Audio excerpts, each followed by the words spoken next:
Problem that we have had in this country is not only in teacher recruitment, we have had problems with teacher retention. Teacher retention in terms of welfare of teachers. Largely, some of the state governments have met the welfare matters of teachers, and I think that Zamfara also has met that. And the problem is that we have people who are not interested in staying in the profession. There are people who are outside looking outside. And that is a serious problem for the profession.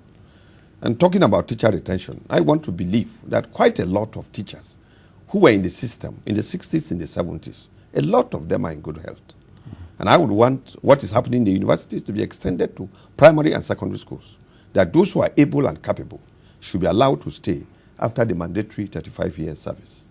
That is to say, if you have a teacher who can still is effective and can still teach up to the age of 65, 70, he should be allowed to do so. Because education, the foundation is the greatest and the most important thing in education. So if we don't have a solid education, then there's no future for this profession, where those who know teach those who do not know. We now have a situation where those who do not know also teach people who do not know. And that is a tragedy. This foundation collapsed far back in 1975 when UPE was introduced in this country. It came with noble intentions, of course, but it was mismanaged.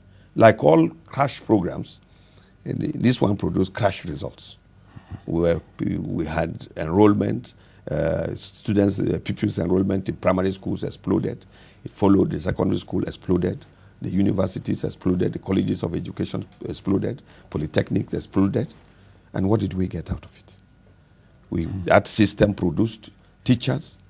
It brought in examination malpractice. We produced teachers who were products of examination malpractice. And examination malpractice had gone full circle. Those who didn't know taught those who did not know. And we are going around in circles. So I think that we must go back to those who are actually interested in teaching. I am not saying by any stretch of imagination that those who are in the profession today are not interested. There are those who are interested, not sufficiently motivated, and there are those, even if you motivate them, they are not interested in teaching.